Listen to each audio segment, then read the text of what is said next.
Olá Floripa, olá Brasil, olá mundo, eu estou aqui André Patunas e este é o programa Vida Inteligente, trazendo hoje mais uma vez um amigo e irmão Jean Val Elan. E hoje nós vamos falar sobre um tema que ele domina muito e eu tenho muitas dúvidas. O que ele tem de muito, eu tenho de muito também, muita dúvida e ele tem muito conhecimento. E o título que se apresentou hoje é Como entender dois mundos distintos. E o que é isso? Hoje nós vamos falar sobre o mundo físico e nós vamos falar sobre o mundo espiritual. Apenas parece, que é um assunto desgastado, muita gente fala disso, né? Doutrina espírita fala, budismo fala, outras filosofias falam, mas todo mundo tem as suas dúvidas e as suas incertezas. Hoje vamos procurar minimizar essas incertezas e essas dúvidas. E aí, Elan, como é que você está? Tudo bem? Olá, Eustáquio. Tudo em paz. Obrigado mais uma vez pela Eu que oportunidade agradeço. de estar aqui junto com você e todos os seus amigos e amigas do circuito aí, seus telespectadores. É sempre muito bom e espero ser útil. Não tenha dúvida. E hoje eu vou te explorar bem, mais uma vez, como sempre, né? Tá preparado ou não? Então vou começar por A o gente nunca seguinte. está, viu, Eustáquio? Nunca Não, está, claro, mas primeiro. mas a gente vai ser assim mesmo, ainda mais num programa que não tem pauta, né? A gente faz sem script, né? Primeira pergunta, vamos dizer, para a gente daí desenvolver. Quem chegou primeiro? O ovo ou a galinha? Nenhum dos dois. É a consciência. Existe o ovo e a galinha pertencem ao mundo fenomenológico. Sim, Nada do que aqui existe, né, existe no sentido de que por aqui mesmo se iniciou. Tudo ou qualquer coisa que exista no mundo fenomenológico, primeiro a consciência espiritual é que vibrou e criou e gerou um processo. Tá? Então, nesse sentido, essa pergunta ela é muito bem posta para atiçar em nós humanos a curiosidade e a busca do entendimento, mas ela é mal elaborada porque ela parte do primado da matéria e ela esquece que o verdadeiro primado que existe é o da consciência. É a energia se transformando em matéria. Então, na hora em que a gente faz a analogia de que a consciência aqui substitui a energia, porque seria a consciência espiritual, e o ovo e a galinha já é matéria, então primeiro sim, uma consciência, né? Então, nesse sentido, muito fatalmente, a consciência primeiro criou um código, esse código de vida, de alguma forma, foi consubstancializado dentro de uma gotinha de um ácido que a gente chama de desoxirribonucleico, que já traz consigo DNA e ninguém sabe de onde veio esse DNA. Disso aí surgiu toda uma evolução. Nesse sentido, o ovo ou o óvulo surgiu primeiro. Tá? Mas, assim, não é tão simples o entendimento. é interessante, porque a pergunta se apresentou exatamente para preceder a segunda pergunta, que seria, vamos dizer, de onde surgiu de onde surgiu a humanidade? De onde surgiu o homem? O homem físico, né? Nós estamos falando de eu, você aqui, físico, como nós estamos hoje. Aconteceu uma manifestação, daí tem a historinha de Adão e Eva e tudo aquilo lá, que, poxa, nós já somos adultos agora, já é muito difícil você ficar acreditando em historinhas desse tipo, né? Então, Isso. como é que se manifestou aqui? Então, o que se manifestou primeiro? Eu até anotei algumas coisas diferentes de outras vezes, porque eu não quero me esquecer.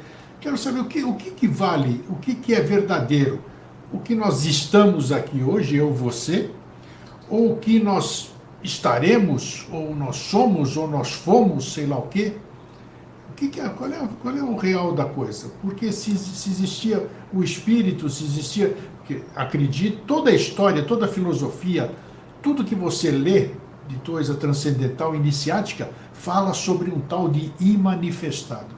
O imanifestado, claro que jamais pode ser algo físico do jeito que a gente conhece, né? Então, você captou mais ou menos o que eu quero perguntar nessa questão? Sim. A gente volta, de certa forma, para a questão anterior. Quando Einstein definiu que energia seria igual a massa vezes a velocidade ao quadrado, né? Essa constante variação ou transformação de energia em matéria, né? A constante de Planck diz que o menor tempo que existe, dentro de um segundo, a gente acha que um segundo é o menor tempo que existe, mas não é. Aqui tem bilhões e bilhões de microinstantes, e o 10 elevado a menos 46, 47, que é o tempo de Planck, né, diz que esse é a menor diminuição que a gente pode fazer em termos de existência de tempo. Então, dentro de um segundo cabem muitas coisas. Só que para o nosso cérebro a coisa não funciona assim. Sim. Mas o seu corpo, Eustáquio, o meu, o universo, tudo que existe nesse universo, ele se materializa e desmaterializa bilhões de vezes em um segundo e a gente nem nota. Isso é ciência. Ou seja, o que é que isso quer dizer? Que o jogo, primeiro que a gente deveria entender e não entende, é que a energia se transforma em matéria e a matéria volta a se transformar em energia o tempo inteiro, e isso é que mantém o nosso universo funcionando. Sob essa perspectiva, o que diabo seria energia? Seria o impulso criador da consciência. E o que diabo seria a matéria? A forma como as partículas elementares, os prótons, nêutrons, os neutrinos, os fótons, os elétrons, se comportam de acordo com a ordem que veio nessa vibração da consciência, e assim o mundo material se organiza. Então eu vou agora esquecer o mundo espiritual por um instante, depois a gente volta a falar, e vamos falar só do aspecto material, para a gente colocar para os nossos telespectadores o que é que a ciência fala a respeito. Depois eu falo da espiritualidade. Até hoje a ciência humana ela foi tremendamente genial para muitas coisas, porém ela não consegue perceber os elos que unem certas descobertas que a ciência fez. Aí a ciência termina fazendo vista grossa para esses hiatos que existem, dizendo que não existe hiato, que a ciência explica tudo, mas não explica. Então, o que é que a ciência sabe? Essa coisa que a gente chama de vida, a Terra, o nosso planeta, se consolidou há 4 bilhões e 600 milhões de anos. Era uma bola de magma, de rochas que foram se batendo, né, e formou-se. Durante 800 milhões de anos, essa bola de magma foi se esfriando até que ficou esse mundo físico que a gente conhece. Há 3,8 bilhões de anos ocorreram 2 coisas magistrais. Uma, a água, pela primeira vez, conseguiu formar lagos, rios, na Terra, porque antes o calor fazia com que a água se evaporasse. E qual foi a outra coisa estranha? Em alguma poça d'água da Terra, seja de mar, rio, ou num lagozinho qualquer, ou numa lama, ou num vulcão, ou num geyser qualquer, uma outra de ácido, com o DNA do jeito que ele é hoje. As 4 bases nitrogenadas, guanina, timina, citosina, adenina, se juntando em 3 para criar códons, e milhares de códons criam um gene. Então, hoje, um ser humano com 28.869 genes, essa codificação, que tem mais de 6 bilhões de bases de informação, dos 28.869 genes de um ser humano, surgiu há 3,8 bilhões de anos atrás, na famosa célula-mãe, a molécula-mãe, que apareceu em alguma poça d'água da Terra, mas ela já surgiu pronta. E ninguém sabe como isso aconteceu, mas todos os cientistas já sabem que aconteceu. Os cientistas não discutem isso. O que eles discutem é como é que essa molécula surgiu aqui, ou do que é que ela se formou. Então tem 3 explicações. A teoria da geração espontânea, a panspermia balística e a panspermia dirigida. Que diabos é isso aqui? Os cientistas defendem, com um tipo de fé maior do que a dos religiosos que acreditam em outras coisas, que Isso aqui surgiu através da chamada gestação espontânea, elaboração espontânea, ou seja, o acaso teria construído isso. Mas qual é o problema deles? Nos 800 milhões de anos antes de aparecer essa gotinha de ácido no meio da água, não existiam os elementos químicos que terminaram compondo o ácido desoxirribonucleico na Terra. Não existiam.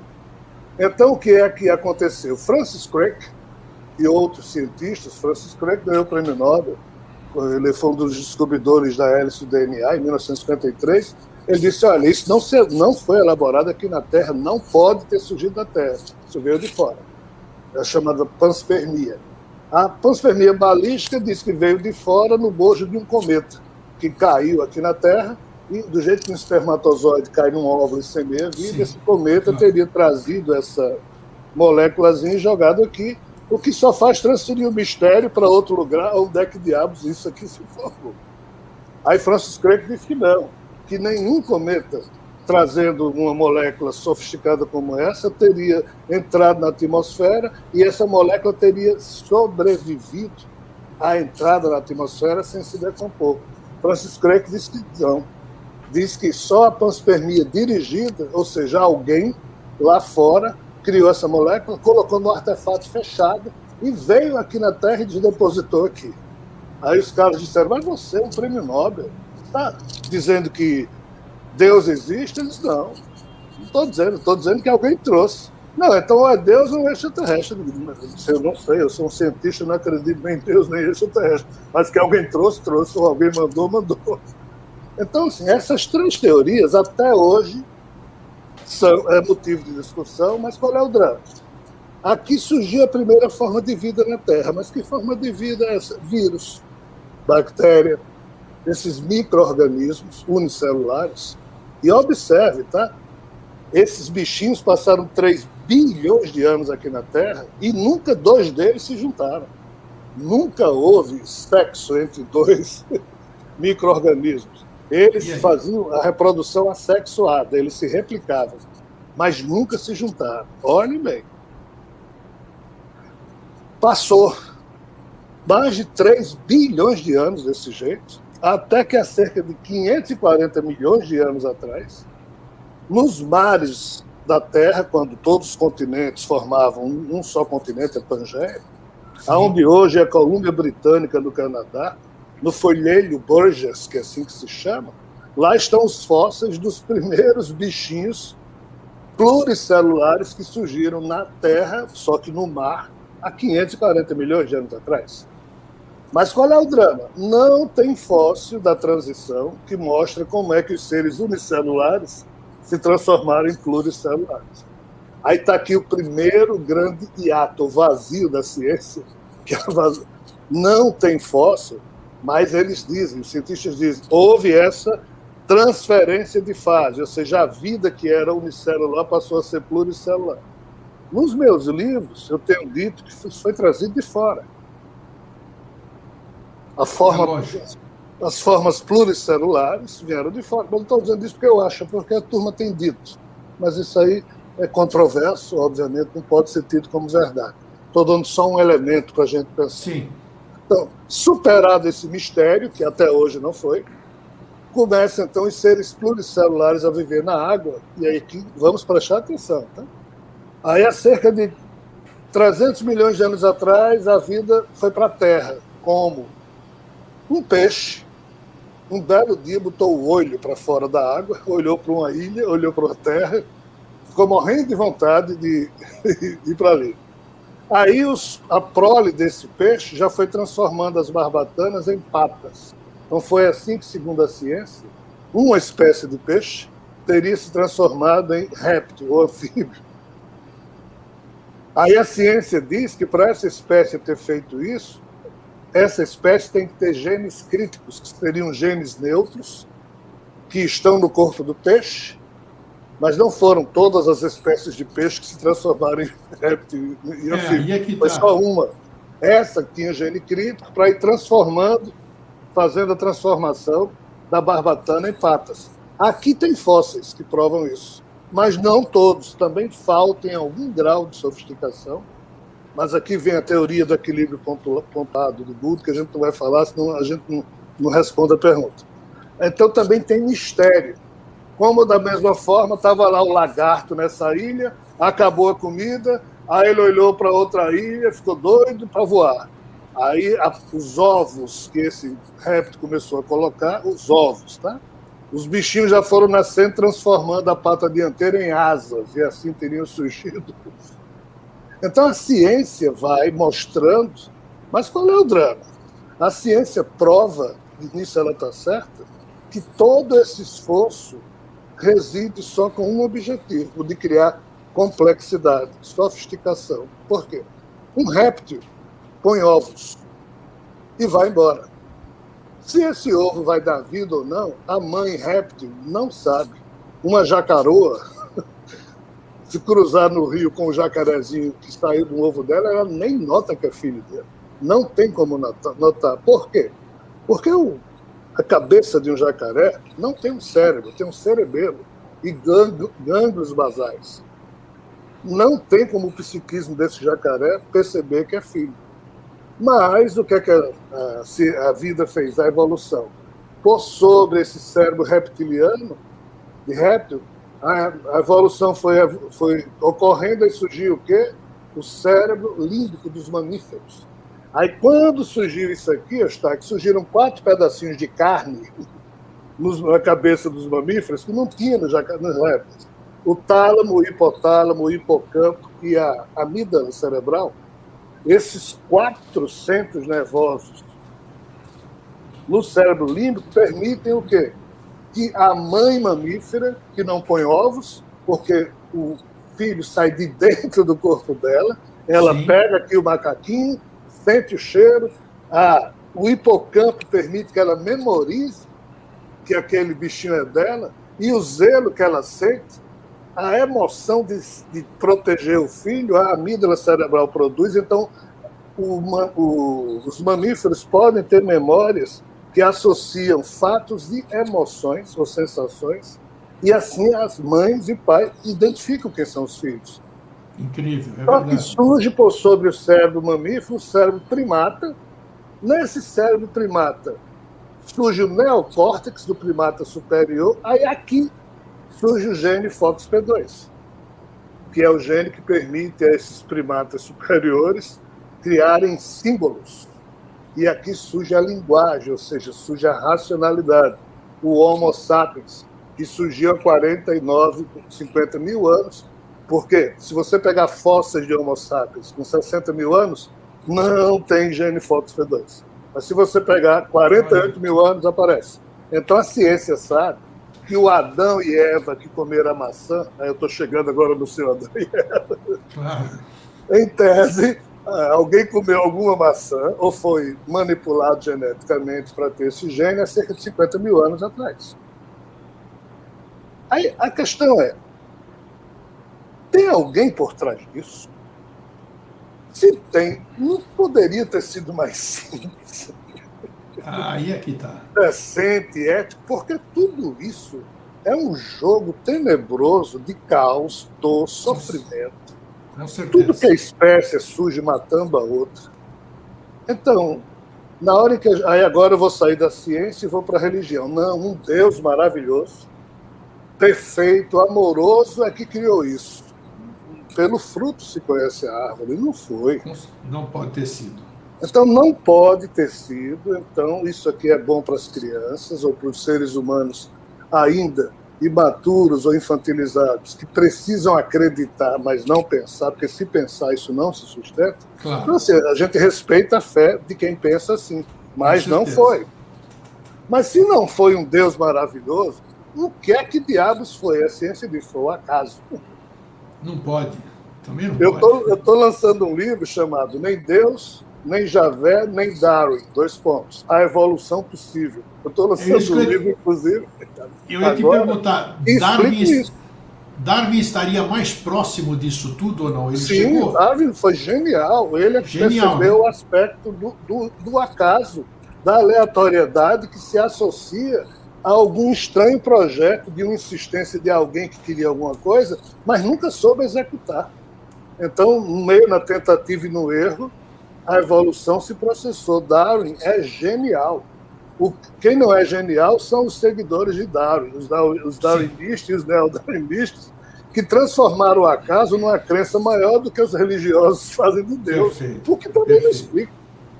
Então, o corpo humano surgiu como produto disso, de uma série de intrincadas relações que o acaso não explica. Aí, de novo, lá vou eu. Nos meus livros eu digo que, em alguns momentos da transição mamífera e primata, seres foram trazidos de fora, já complexos, para serem manipulados e misturados com o que estava vendo na Terra, e o ser humano seria meio que produto disso. As mitologias falam disso, entendeu, Eustáquio? Então, o ser humano, respondendo a sua pergunta, no sentido físico, o corpo dele é um produto mais sofisticado que tudo isso para trás, mas não há linha segura da ciência que explique tudo. Há uma linha lógica da ciência que a gente tem que acompanhar e observar, que é a de Darwin, é a seleção natural darwinista, essa é incontestável, mas não explica tudo. Aí tem a questão genética que Mendel descobriu, e que Darwin, na época, não sabia nada de genética, porque isso surgiu depois, esse conhecimento surgiu depois. Então, quando você associa a genética com a seleção natural, aí você tem um quadro muito bom, mas que também não explica tudo. Aí lá vem os criacionistas dizendo, não, Deus é que explica tudo, mas também não explica tudo. Então, falta alguma coisa.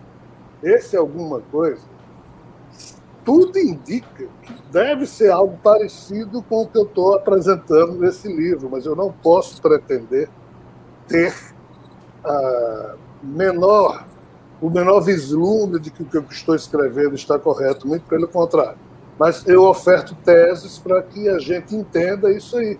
Por isso que eu chamo, foi a evolução possível. Alguém jogou dados várias vezes e foi trabalhando esses resultados. Mas o alguém não programou o resultado dos dados, foi manipulando. Mas aqui tem um pequeno problema. Nós, seres humanos, na hora em que nos tornamos amigos, e eu não quero matar você, Eustáquio, você não quer me matar, ao contrário, eu podia ter duas coisas, mas digo, não, eu vou ter uma só para Eustáquio ter outra. Isso é anti-Darwin. Isso é anti-evolução, porque não é o império do mais forte. A gente não quer isso, é questão de dignidade. Aí entra a noção do amor, do altruísmo, que não é produto da evolução nesse sentido, ou é, mas se a gente colocar uma perspectiva espiritual, de consciências lá de fora, dirigindo, não cavalo, não elefante, não a vaca, porque eles não têm racionalidade, tem um tipo de instinto, de inteligência, mas dirigindo os seres humanos no sentido de não se deixarem levar pelo DNA biológico, porque senão a gente vira bicho. A gente vai, aí chega na questão, nós temos duas naturezas, a natureza física animal desse corpo, mas também temos a natureza espiritual da nossa alma, da nossa consciência. Então a evolução estaria aqui, entendeu? Agora, nossa, o assunto é vastíssimo, mas isso aí que você explicou tudo. Esse jeito que nós nos formamos, o que nós somos, que nós estamos, eu e você, e mais toda a população aqui da Terra, ela, considerando para as pessoas, a gente tem que falar numa linguagem onde a gente seja totalmente neutro, né? Considerando que existam civilizações em outros planetas, que seres nos visitem e essas coisas todas, é interessante observar que todos esses contatos ou alegados contatos, eles sempre chamam atenção porque parece que esses seres que nos visitam, presumivelmente nos visitam, eles têm um grande interesse e uma grande curiosidade nesse negócio que nós estamos. Será que é um negócio fora do padrão, Elan? O que foi criado aqui é um negócio fora do padrão? Então não é. Como é que você entendeu o que eu quero dizer? Entendi. E por isso os deuses, entre aspas, ficaram curiosos e loucos quando surgiu Adão e Eva com esse tipo de racionalidade, porque nem eles tinham, nem eles têm. Qual é o jogo? A que você atribui isso? É fácil de perceber, se você estuda. Essa molécula que surgiu aqui na Terra, todos os corpos de seres vivos que hoje existem, mosquito, pé de coco, jaqueira, mangueira, o ser humano, sim, tudo veio dessa molécula. Todos. A diferença da genética que existe nessa molécula ancestral para o genoma que cada espécie tem hoje é no detalhe. É muito pequeno. Qual é a questão? Todos nós temos cerca de 3% do nosso genoma ativo e 97% chamado DNA lixo, inativo. Isso varia entre 2% e 5%. Puxa. Ou seja, alguém pegou uma chave de fenda e foi mexendo nesses genomas. Isso aqui vai, isso aqui não vai, isso aqui vai, isso aqui não vai. Tá? Então, essa primeira molécula que chegou aqui na Terra veio com 97%, ou 96%, ou 95%, ou 94%. Com 97% do seu DNA anulado, e só essa brechinha para ver o que é que essa brechinha de 2%, 3% do DNA útil iria reproduzir aqui na Terra. Mas em outros mundos, essa calibragem foi diferente.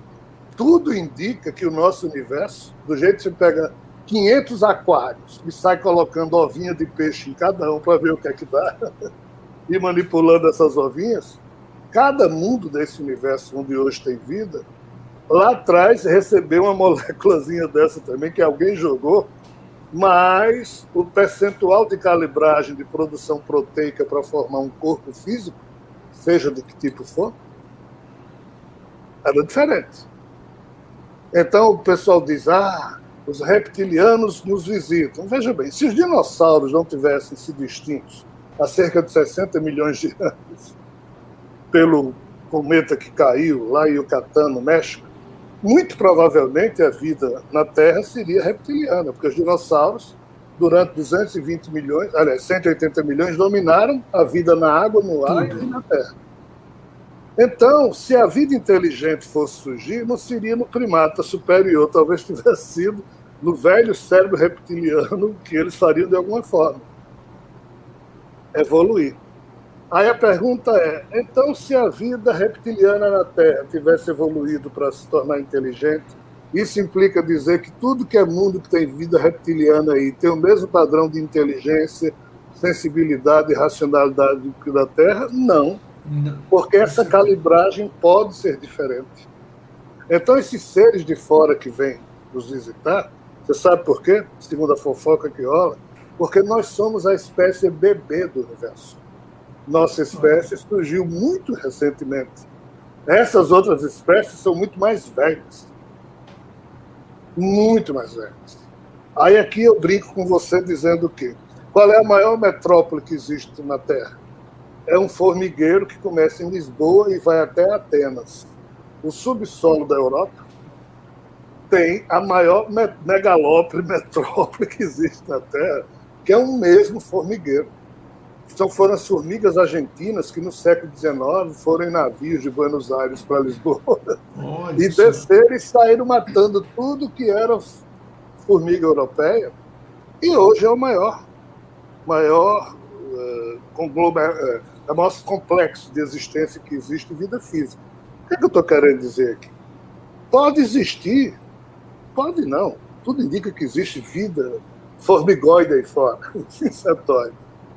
E esses caras, essas figuras, a exemplo de uma colmeia, onde a abelha rainha manda e as outras abelhas têm um código voltado só para obedecer, isso é a forma de Javé e os anjos clones, que eu falo no livro chamado A Divina Colmeia, que eu lancei uns 3 anos atrás. Uma formiga, quem manda é o formigão, alfa. A formiga alfa, o resto obedece. Então, qual é o drama? A gente, para construir alguma coisa aqui na Terra, nós somos democráticos. A gente discute 10 anos e às vezes não faz nada. Uma formiga dessa, uma abelha dessa, dá uma ordem, todo mundo faz. Então, essas civilizações, elas constroem mundos e naves e tecnologia de uma forma impressionante. Mas isso não quer dizer que elas tenham emoção e que tenham racionalidade, que saibam sorrir. Então, é isso que eles buscam no nosso DNA, porque na época que eles surgiram não tinha essa sofisticação ou a calibragem do DNA vivo, atuante e o inativo, ou lixo, foi diferente. Então, tudo indica que essa turma, mais de 2.000 espécies diferentes de ETs que nos visitam, todos eles são mais velhos que a gente, todos eles têm mais tecnologia que a gente, mas eles não têm a racionalidade que nós temos, o nosso jeitinho de ser, o sorriso, o amor, o altruísmo. Isso é produto local, segundo o que eles dizem. E isso é o motivo de... é a manchete da vida deles. Acredito, tem lógica, mas infelizmente com toda essa inteligência que nós temos, nós não conseguimos ter a disciplina das abelhas, das formigas, como você deu, né? Isso é uma incoerência fantástica, né? Ô, Elan, eu quero muito bem, você definiu, nossa, nem podia imaginar que ia dar nisso. Muito bem, isso é a manifestação física que você deu, essa população aqui no planeta. Agora, existe existe a coisa extrafísica? Eu até a pergunta pode parecer idiota de estar aqui, porque todo mundo conhece você, todo mundo sabe como você pensa, eu também, então. Mas a questão lá, existe um mundo espiritual, que dizem que é um mundo espiritual. E quando a gente para de respirar aqui, e a gente tem que ser enterrado ou cremado, seja lá o que for, alguma coisa nossa sobrevive. Alguma coisa sobrevive ou continua, vamos dar a terminologia que for. Qual é o fundo, procura dar uma lógica nisso, procura, como você foi brilhante na sua explicação nessa constituição física, como é que você consegue explicar essa maneira? Onde começou isso aqui? Começou no outro plano que você vai falar agora? Ou começou nesse plano que você falou dessa micro coisa que veio aqui e desenvolveu? O que existia? O que existia antes? Por que existe? Existe esse lado de lá? Por que a gente não lembra desse lado de lá? E dizem, vamos lá, para deixar você falar, e dizem que quando a gente vai para lá, quando a gente desencarna, quando a gente morre, quando a gente patati patatá, seja lá o que for, a gente está do lado de lá, a gente fica olhando para cá. Parece que você vê sua família, parece que você vê seu corpo, parece que você vê isso, parece que você vê aquilo. Por que daqui para lá não se vê nada e de lá para cá é possível se ver? Quer dizer, é uma mistureba que eu te perguntei aí, mas você no seu brilhantismo de sempre, eu sei que você vai destrinchar bem o que eu quis perguntar. Você é muito generoso. Mas não é isso não, meu irmão. Mas vamos lá. Existe uma forma meio infantil da gente entender isso, mas eu vou fugir a isso. Eu vou falar da forma mais politicamente incorreta que eu puder, para ver se a gente compreende. Compreende que eu diga, pelo menos o que eu estou tentando expressar como semente de reflexão. Nós fomos levados a acreditar que a vida é uma dádiva de Deus, né? Que é um tal Deus perfeito, criou isso aqui, que isso deve ser uma dádiva e a gente deve agradecer. Isso é furado, não corresponde aos fatos. Qual é o drama? O drama é que, aí vamos aproveitar a primeira forma de vida que surgiu aqui na Terra, que é um vírus. Bom, esse vírus, ele não é uma célula. Esse vírus, ele surgiu como gaiato, é um parasita. Ele não tem como levar uma boa vida, a não ser que ele invada uma célula, que é uma coisa organizada.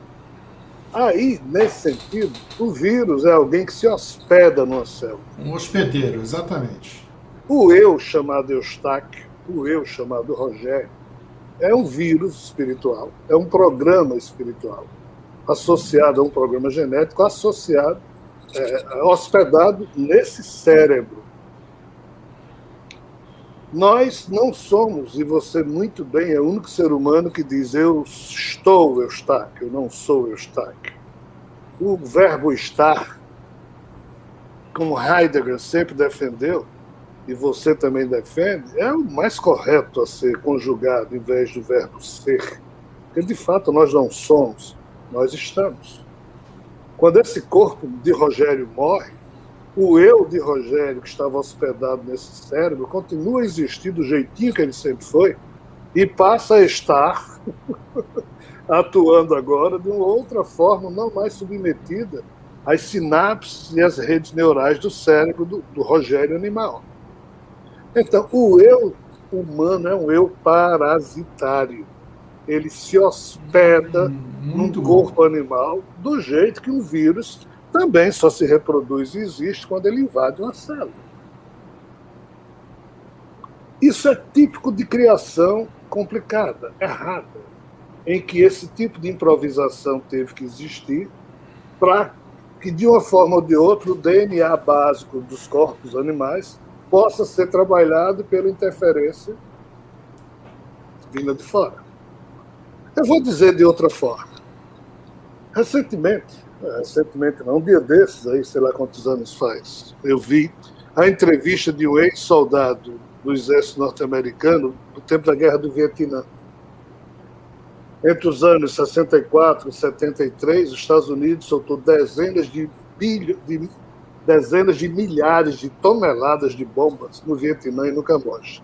Sim. Então, esse militar, hoje que eu digo, há uns 20 anos, e montou uma ONG para desengatilhar as bombas que até hoje estão sob o solo desses dois países, porque não é uma coisa que aconteceu.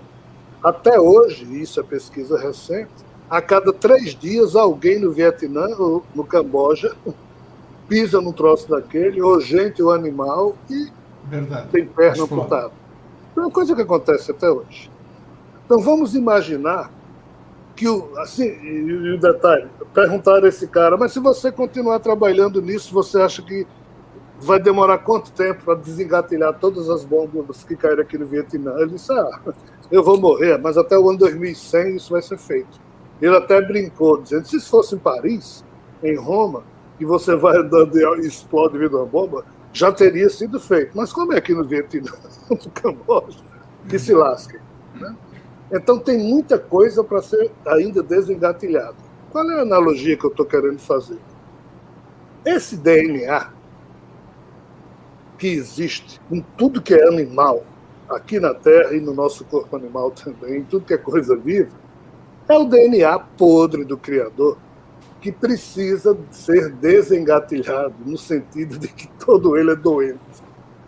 Como os Estados Unidos deixou o lixo lá, como a queda do Criador fez com que ele não pudesse cuidar do seu próprio lixo, outros têm que fazer. O livro que eu lancei, A Tese do Favor Divino, dizendo que os nossos espíritos, cada um deles pegou uma bombinha para desengatilhar, ou seja, pegou um microcódigo genético para desestabilizar nesse código todas as doenças que ele traz, porque já é herança do Criador caído, e então nós inoculamos o nosso espírito com esse código genético, e essa história começou lá atrás, e por isso que os nossos eus, o nosso espírito produz muitos eus, hospedados sempre aonde? Sempre em corpos animais, com o mesmo genoma, para desengatilhar, para ver se um dia o genoma podre do Criador deixa de ser podre. Essas primeiras células que existiram, que derivaram dessa molécula que surgiu na Terra 3,8 bilhões de anos atrás, existem fósseis dessas células com 1 bilhão de anos depois da semeadura de vida na Terra, que já apresentam câncer. Nossa. Seres unicelulares complexos que já mostram que tinham câncer. Ou seja, essa célula que veio para cá veio com câncer. É a bomba engatilhada que eu falo. Então a evolução vem fazendo com que esse câncer fique latente naquela parte anestesiada do nosso DNA, mas que em muitos seres humanos explodem. Em outros, não. Aí depende do tal karma negativo. Depende da atitude mental que o eu hospedado pelo espírito. Sim. Então, assim, os nossos espíritos, de fato existe a vida espiritual, cara. Mas nossos espíritos estão nesse sacrifício pleno, chamado favor divino, de tentar assumir uma parte podre. O meu corpo tem 100 trilhões de células, o seu também. Só que desses 100 trilhões, 90 trilhões são micro-organismos que estão aqui, E só 10 trilhões é que, de fato, forma pele, órgãos. Tá? Então, se eu tiver doença em cada célula dessa, e eu não posso cuidar de mim mesmo, eu peço a amigos meus que cada um pegue o código podre de cada célula e tente resolver no laboratório e depois me devolva aquilo curado para ver se eu fico bom. É isso que nós estamos fazendo. Só que isso não é agradável de ser entendido, isso não é politicamente correto de ser dito, mas sim, existe vida espiritual, mas ela é refém desse tipo de criação indevida, problemática, e é por isso que os nossos espíritos, tipo um cara que vai numa carroça, uma rédea em cima dos cavalos, vai puxando o cavalo para cá e os cavalos não obedecem, é o espírito sendo o cocheiro e o nosso corpo e o nosso eu, os cavalos. Às vezes a gente obedece ao que vem da consciência dos nossos espíritos, outras vezes não. Porque o ego humano é tremendamente complexo, karma, e tem essas coisas todas aí. Que maravilha, que maravilha. O gostoso de conversar com você é que você faz a gente pensar. Você fala algumas coisas e a pessoa vai pensando, e o que você fala tem lógica, tem lógica. Você começa a trabalhar a sua mente e vai buscar isso e instigar isso. Agora, eu pergunto o seguinte, eu estou aqui, um monte de pessoas que você conhece, que conheceu, estão aqui na sua vida, você está dando entrevista, você está falando aqui, tal. Amanhã não está mais. Aconteceu, você passou para o mundo, esse tal de mundo espiritual. Quer dizer, você tem planos, você tem projetos, você estava executando alguma coisa, ou você é jovem, independente, vamos esquecer a idade, porque senão aí vai ficar muito mais complexo, né? Uma criança que nasce e morre, natimorta, nasce e morre logo em seguida, outro que morre com 110 anos e que não fazia nada e tudo isso aqui. Então, é uma coisa que parece ilógica, cruel de tudo isso aí. Eu sei que você conhece bem esse aspecto aí. Né? Não parece, é. Então, exatamente. É um negócio muito cruel, é um negócio doloroso, é um negócio que faz você chorar, que deixa você triste, que deixa você assim assado. E tudo bem, acabou, tá, e nós temos que nos acostumar com isso, e sempre foi assim, eu creio, eu não posso dizer que eu tenho certeza, porque eu não tenho, de que vai ser sempre assim, porque nós vamos nos sutilizar, tem tudo isso aí, se fala, mas é o campo das conjecturas. Então, essa passagem para esse mundo, do qual nós certamente devemos ter vindo, sei lá, né, ela é muito cruel. Não para quem vai, sei lá, eu vou querer saber daqui a pouco de quem vai, né? Mas quer dizer, eu tô aqui trabalhando, isso aqui, de repente, puf, acabou. Cadê meus projetos? Esqueci de dar tchau, esqueci de fechar a conta. Isso aqui é uma baita de uma sacanagem isso. É uma baita de uma sacanagem. A vida não é um processo digno, é um processo macabro, violento. Eu também acho. Nós é que emprestamos dignidade à vida. Na hora em que alguém pega Alzheimer, aí os espíritas dizem, karma. Karma, pirocas nenhuma. Não é. É o apodrecimento celular que a gente é muito fácil dizer que tudo é karma, essas coisas todas. O karma existe, mas não é aplicado em tudo. Não é assim que funciona. Aí, alguém que você ama, durante 10 anos fica em cima de uma cama, não tem mais nada de utilidade de vida, o homem ou a mulher que a gente conhecia está ali só o corpo, porque ele não conhece mais nada, aí defecando, sendo alimentado, um tipo de vida absolutamente indigna. Aí o amor da gente é que cuida com zelo durante décadas de alguém que a gente ama, nós é que emprestamos dignidade. Sim. Deus, e a gente ainda fica rezando. Não faz nada, nunca fez, como você bem disse, somos nós que fazemos, ou podemos fazer.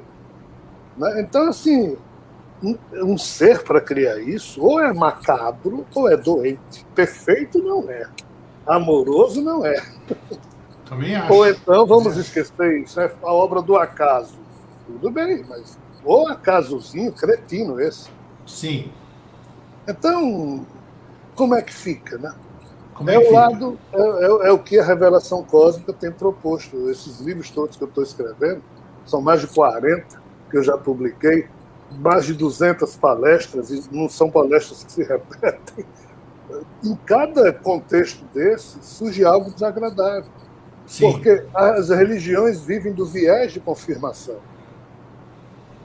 Você escutar toda semana a mesma coisa, ter as mesmas atitudes, rezar do mesmo jeito, e sua cabeça cria esse sistema. Quando algo vem que obstacula isso, você tem raiva, você não gosta. Claro. Você não quer sair da zona de conforto daquele 8.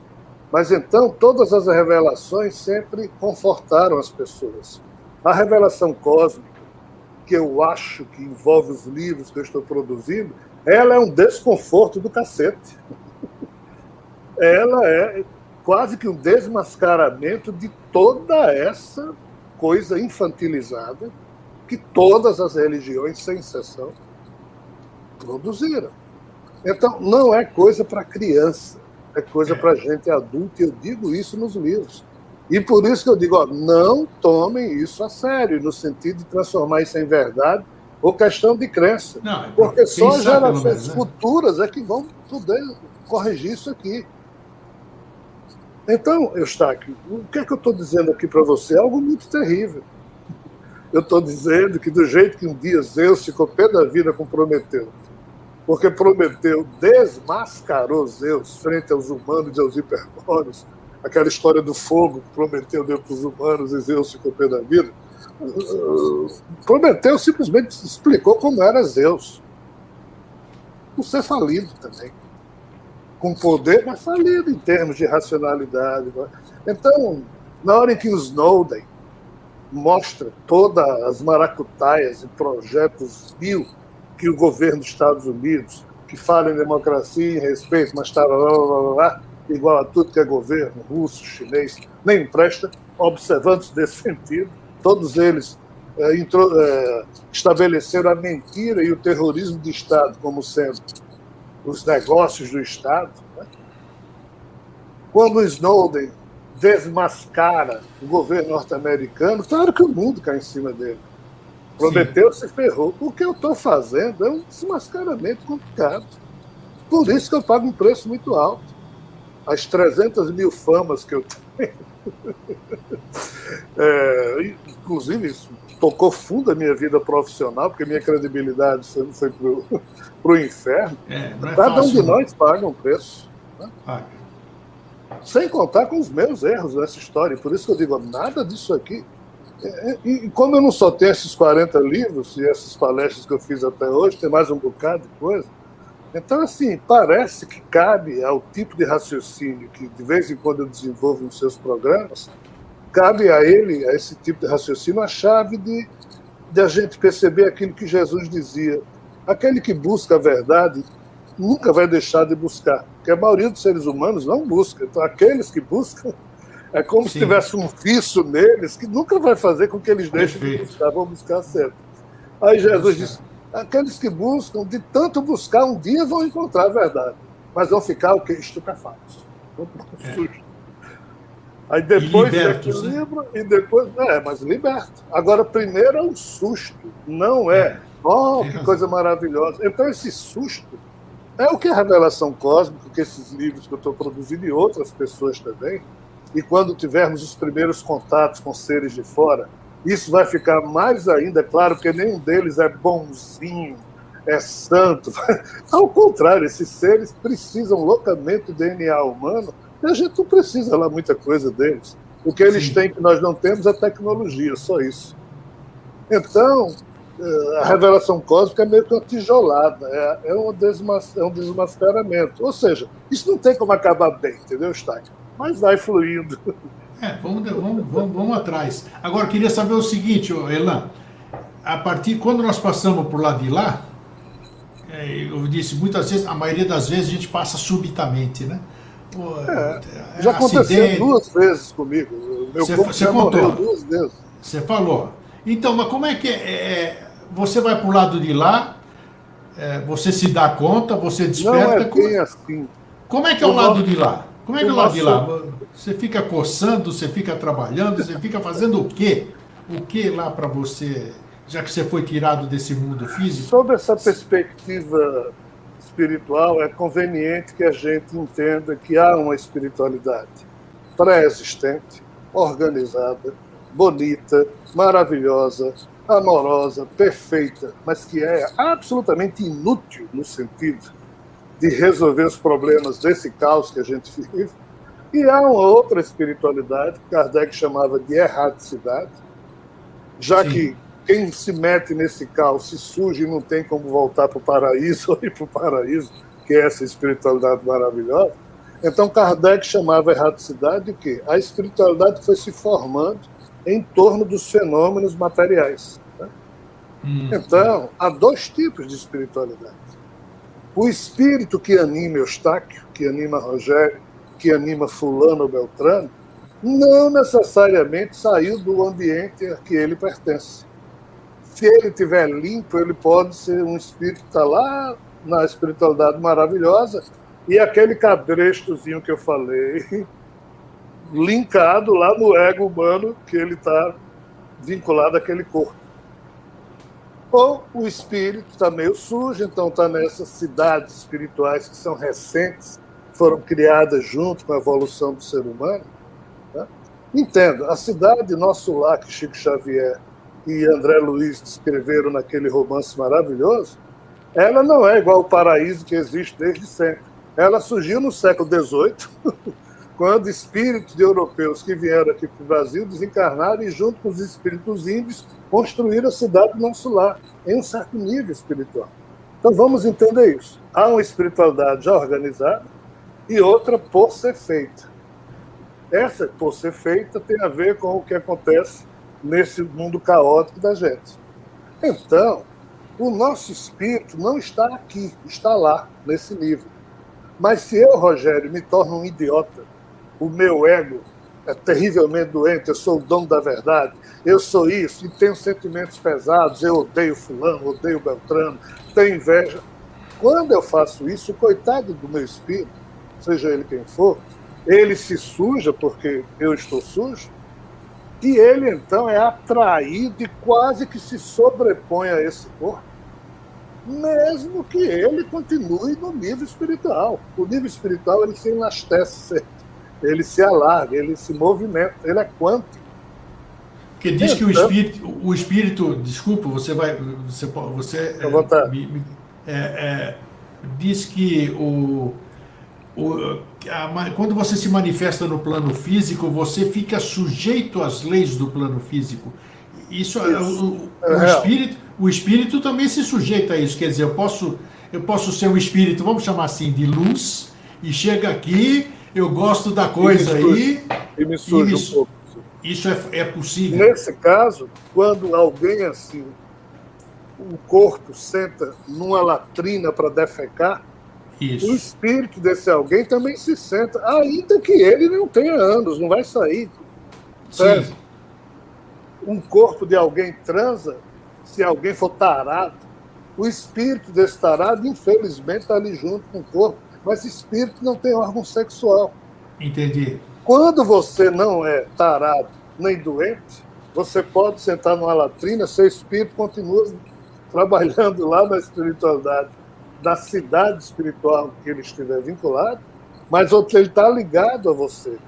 Então, o nosso eu espiritual tem vida dupla. Olha, tá.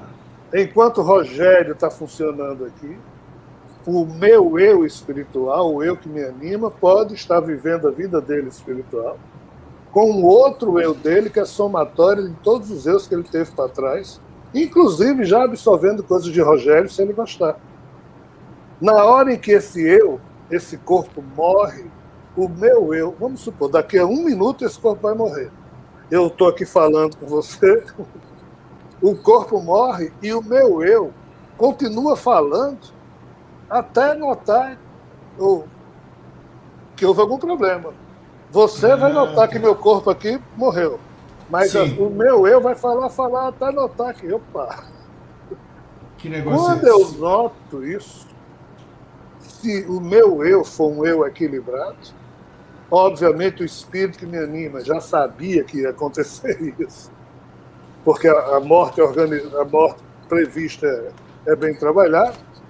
O que é que eu sempre me eduquei na vida, Eustáquio? Quando eu notar isso enquanto Rogério, eu imediatamente, como eu treinei para não fazer questão de ser Rogério, eu entrego ao espírito que me anima, o que a ele pertence, e não faço questão de ser Rogério. Naquela hora ali, o meu ego está totalmente desapegado, mas, repito, eu treinei bastante para isso. Então, eu deixo que a mente dele, se ele quiser se assumir como Rogério, em homenagem ao ego que ele teve, ele gostou, instantaneamente o eu que estava hospedado em Rogério passa a estar totalmente pleno na cabeça dele. Mas se eu for um idiota, que queira ser eu o dono da história, aí ele é vítima minha. Por quê? Porque na hora que esse corpo morre, instantaneamente o eu que se hospedava aqui, que está hospedado nele, assume, e ele não pode dizer não. Porque o meu eu primitivo, animal, é muito mais forte que o eu espiritual. Puxa. Então, cada situação é uma situação distinta. Não tem duas mortes iguais. Tá, agora, e qual é a verdadeira vida? É essa aqui que nós...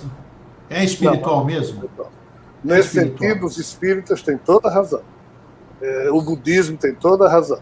Isso aqui é impermanente. Isso aqui é passageiro. Jesus dizia, sede vós passantes. Ninguém se estabelece numa ponte, ninguém constrói uma casa numa ponte. É verdade. Passa de um lado para outro. Então esse corpo, ele nasce, mas ele caminha para a cova. O nosso eu jamais deveria pretender querer ficar aqui apegado. Tem que se aprender a ser desapegado, porque o corpo vai morrer. Então, em algum momento, você vai virar borboleta ou coisa que vai. Esse eu desapegado seria o eu sábio que caminha, sendo passante, tendo consciência que isso é uma passagem, e por isso que vive e morre bem. Os tibetanos têm a arte do Powa, que é a arte de morrer bem. Sim. E eu pratico. Os orientais têm muito essa característica. Então, eles não têm drama na hora da morte. Nós, ocidentais, é um drama terrível, associado à ignorância maior ainda. Por que a gente não recorda da vida espiritual, Elan? Vamos esquecer. Dizem os espíritas da vida, porque você não recorda das outras vidas, porque você fez isso, você fez aquilo, você não suportaria isso e aquilo. Tudo bem, concordo, nem discuto isso aí. Por que eu não recordo da boa vida, que é a vida, a verdadeira vida, a vida espiritual? Por que o ser humano é por causa da densidade da matéria? Como é que é isso? Não, é por causa do código definidor do eu chamado Eustáquio, do eu chamado Rogério. Os pais de Eustáquio transaram, aí veio lá um espermatozoide com um código X, no meio de 640 milhões de espermatozoides. Perfeito. A trompa do falópio da mãe de Eustáquio, fecundou o óvulo. Então aqui são dois mundos de informação se juntando, que vão criar o zigoto, o embrião, que vai criar o cérebrozinho, aí lá nasce. Esse cérebro aqui que nasceu, ele tem essa barreira genética terrível que herdou dos pais, e ele não tem como acessar o banco de dados que ele deixou nele mesmo. Ele vai primeiro lidar com o código genético que o pai e a mãe passaram para o novo corpo. Por isso que esse eu aqui que surge Eustáquio é diferente do eu anterior do espírito, que antes de Eustáquio existia, Eustáquio nunca existiu. Quem existia era o espírito, que hoje é nível Eustáquio. Então, essa barreira, como cada novo corpo que surge, vem a partir da edificação de dois códigos cedidos pelo pai e pela mãe, e como o código genético do pai e da mãe não sabem nada do que a vida do espírito de Eustáquio antes teve, não tem como ter relação genética. Pode ter relação espiritual, se o espírito de Eustáquio conseguir estabelecer no cérebro de Eustáquio uma região onde as sinapses e as redes neurais possam permitir a ele uma ligação e ele então começar a se relacionar com o eu dele. Aí quando ele diz Eustáquio, é para a direita. Aí a gente sente uma intuição que é para a direita, isso é o nosso espírito falando com a gente. Mas se a gente não estiver bem equilibrado, Qualquer encosto diz, que é para a direita, mas é para ferrar a gente. Tem razão. É um jogo terrível, isso não é honesto. Isso é macabro, mas é assim mesmo. Paciência, não estamos aí. Agora, escute, e do lado de lá? Do lado de lá eu tenho visão plena? Não. Porque o lado de lá, como eu lhe disse, é o seguinte. Essa espiritualidade pré-existente é que tem visão plena. Ainda que com um probleminha no campo da percepção, porque o que a gente chama de perfeição não sabe lidar no caos. Não sabe lidar com o caos. Mas nesses níveis da erraticidade, esses diversos níveis espirituais, como se fosse um edifício invisível, tá? Onde os espíritos que animam os nossos corpos estão lá, cada um no seu andar, cada um com a sua matrix, acompanhando o corpo e o eu epifenomenológico que surge junto com esse corpo. Né? Cada nível desse tem uma percepção distinta, seja do nível espiritual em que se encontra, e seja do que de lá pode observar do que se passa aqui na Terra. Então não tem percepção plena. Só existe percepção plena espíritos que têm, além de limpos, têm no seu DNA já os motores de uma percepção mais ampla, que naturalmente abrem os portais entre essas diversas regiões, mas isso é muito raro, tá, Eustáquio? Aqui na Terra tem muita gente que eu me desdobro, faço isso, faço aquilo, de fato, é real. Mas isso não quer dizer muita coisa. Às vezes é só entre dois níveis. São centenas de milhares de níveis de realidades alternativas e simultâneas que estão vibrando. E o eu da gente espiritual está hospedado em um nível desse aí. Se você está no 10º andar, você sabe que existe o 9º, o 8º, o 7º. Você pode pegar um elevador quântico, visitar esses níveis para baixo, até vir no térreo, que é onde a gente está aqui na Terra. Mas você, no 10º andar, não nota que tem um nível espiritual no 11º andar. No 10º andar, você tem uma visão de cosmos, uma visão de horizonte, tem uma cultura própria desse andar, com os espíritos que se assemelham a você e vivem lá. Isso é muito melhor do que estar aqui na Terra, não resta dúvida. Mas não quer dizer que seja uma visão plena. Você não sabe do que está para cima de você. Com certeza, com certeza. Então, a lucidez e o tirocínio humano devem ser trabalhados enquanto a gente está aqui, porque, olha o absurdo que eu vou dizer agora, mesmo lá sendo a vida real, lá não se modificam as coisas. E esse é o problema do paraíso. O paraíso é tão perfeito, que infelizmente é inútil para o sofrimento que a gente está tendo aqui. Claro. Ou a gente se ajuda uns aos outros e ajuda a si mesmo, ou os espíritos podem nos ajudar um pouco, mas muito pouco. As coisas não se movem do jeito que a infantilidade da crença pensa. A coisa mais boba que um espírito pode dizer através de um médium é que para Deus nada é impossível. Isso não é verdade. Porque se isso fosse verdade, esse Deus é o sujeito mais macabro que existe, porque se para ele é possível evitar o escândalo de criancinha sendo estuprada toda hora na Terra, e ele nunca fez nada, ou está errado isso, ou o cara é macabro, não é Deus. Porque você falou agora tudo, por isso que eu já saí, me afastei de uma série de filosofias, tudo, exatamente por verificar que dentro de uma coisa lógica, vamos dizer, é que nem o Elan está falando coisas agora profundas, bonitas, lógicas, que faz a gente pensar, de repente você me fala alguma besteira, ao meu ponto de vista, vamos dizer assim, porque, como é que se diz, o espírito da formiga, isso aí não tem nexo. Não tem nexo, ele falou sobre o espírito da formiga, então ele está preso, nós estamos presos em algumas cristalizações. Você acabou de ilustrar bem, quando você falou a questão da pessoa dizer que é de Deus e não sei o quê, quando você tem verdades que não são suas, e você as repete, você acaba com a sua própria credibilidade. É isso que... Então, isso eu tenho um bloqueio a isso. Quando eu vejo alguma coisa mistificada, quando eu vejo alguma coisa que não é que não é fruto da própria pessoa, do desenvolvimento dela, ela vinha bem no raciocínio, tudo bem, só que ela repete uma cristalização de uma coisa que não é dela, uma coisa que vem sendo repetida há milênios e que aquilo que faz com que a gente continue preso nessa sina que você bem explicou que não é agradabilíssima, né? Mas a gente não faz nada para modificar isso. A gente continua aceitando os dogmas, continua aceitando essas pseudo-verdades e a gente teme de sair delas. Né? Esse que é o grande problema. Eu não sei se o tempo me permite, mas dizendo rapidamente para você, por mais imperfeito que eu, Rogério, seja, você, Eustáquio, seja, quando esse corpo morre e o nosso eu sobrevive na espiritualidade, claro que a gente olha para os afetos nossos que ficaram aqui na Terra e a gente quer ajudar. Só que não pode.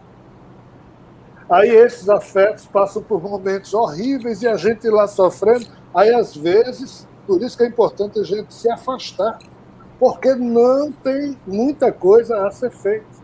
Se você é equilibrado, você não se afasta, você pode ficar ao lado dos seus afetos que ficaram aqui, no sentido de consolo, de dar força, de vibrar, de eventualmente promover alguma intuição que possa, ou então intuir alguém que possa ajudar aquela pessoa que você ama. Isso nós, espíritos desencarnados, podemos fazer. Na verdade, nós, espíritos encarnados, fazemos isso também. Seja quando o corpo está dormindo ou mesmo na vigília, porque o nosso espírito é livre. Mais do que isso, não tem como fazer, Eustáquio. E ninguém faz. Quando Kardec disse, não esperem dos espíritos mais do que a gente espera de um amigo aqui da Terra, é porque mesmo tendo toda a vontade de querer ajudar, mas a blindagem que existe entre os vivos da infecção é terrível. Nem blindagem. Deus do paraíso atravessa e ele nunca fez nada por isso. Falou tudo. Blindagem. Esse é o drama. Impossível. Mas a força do amor é formidável, entendeu? A força da amizade, do respeito, a crença, a fé como convicção é tremendamente fundamental, mas tem que ser a fé raciocinada que Kardec falava. Não é a fé infantilizada. Mas isso serve para algumas pessoas, outras preferem morrer acreditando que está no colo de Deus. Talvez seja conveniente para aquela pessoa. Mas para algumas, como Jesus disse, os que buscam a verdade terminam tendo susto. Que é isso que a gente está tendo na hora que começa a raciocinar. E não consegue mais aceitar a respostinha infantilizada, né? Mas, em algum momento, aí entra o velho equilíbrio dos orientais que o budismo ensina, a meditação, a yoga, alguma disciplina que lhe dê equilíbrio para você lidar com tanta coisa desagradável. Aí você começa a ver como é que você pode contribuir com esse lado desagradável, mas sem infantilismos. Eu tenho em mim, Eustáquio, todos os sonhos que um ser humano pode ter, mas eu sou zero de esperança e de expectativa. Porque eu não espero nada, mas eu não preciso ter esperança para lutar a cada segundo para tentar contribuir para um mundo melhor. Isso é uma filosofia, princípio e propósito. Princípio e propósito, opção, isso é muito bom. Elan, eu gostaria de ir muito mais além, mas como todo bom prato, quando você come um bom prato, não adianta você comer um bom prato e não haver uma digestão de acordo. Né? Então, tudo isso aí que você falou hoje, a gente precisa digerir muito bom, muita informação boa, muita informação para se pensar. Né? As pessoas inteligentes, as pessoas que buscam realmente a verdade, verdadeiramente buscam a verdade, e que querem se soltar desses grilhões, né, que nós estamos presos, a gente sabe, a maioria de nós sabe que está presa a grilhões, sabe que está preso a uma série de coisas, mas é muito cômodo eu ficar quietinho aqui e não me arriscar, porque está mais seguro assim, aparentemente está mais seguro. Então, eu quero explorar você, a palavra certa mesmo, explorar mesmo, assim, que nem nós vamos fazer uma exploração espacial, mandar uma nave lá fazer a prospecção. Eu quero explorar mais você nesse aspecto, mas numa próxima oportunidade. Vamos esperar digerir esse ponto de vista que você passou hoje, que eu achei muito legal, muito diferente, né? E isso chama atenção, o modo de pensar diferente. Vamos buscar as coerências nisso que você disse. E depois eu quero me aprofundar exatamente nisso, nessas duas questões que você falou, os, os dois mundos espirituais, que você sabe ao que me refiro. Você acabou de dizer que existe um mundo aqui, existe um mundo espiritual superior, mas, como diz o mestre esquartejador, vamos por partes, né? Vamos cortar direitinho. Então, Elon, eu só posso te agradecer mais uma vez pela sua boa vontade de sempre estar presente aqui e dando como é que se diz? Compartilhando esse seu conhecimento com o meu telespectador. Espero encontrá-lo em breve numa próxima oportunidade para a gente dar sequência a essa nossa conversa. Sou eu que agradeço. Sempre que eu puder ser útil, meu irmão, pode contar comigo. A única felicidade que reside no meu coração é quando eu me sinto tentando ser útil. E participar desses programas com você é realmente uma alegria singular, é uma satisfação espiritual singular. É muito gostoso servir, né, Elan? É só o que a gente serve. E nesse ponto, o grande exemplo que a gente tem é Chico Xavier. Poderia ser um milionário, trilionário, gente importante, serviu a vida inteira e nunca quis colher as consequências do... É isso aí. Essa foi a opção dele, né? Escolha dele. Todo mundo tem a sua livre escolha, né? Elan, um forte abraço e até a próxima oportunidade, meu querido irmão. Um abraço. Grande abraço. Gente, que delícia, né? Eu sei que às vezes a gente fica, puxa, mas o que ele falou? O que ele falou? Exatamente isso, esse que é o objetivo, né? Instigar, fazer com que as pessoas vão buscar novas informações, contestem, discordem, porque isso ir atrás, sair desse comodismo que nós reclamamos tanto, para que a gente não se esforce em absoluto para mudar isso. Gente, um fraterno abraço e um feliz sempre. Até a próxima.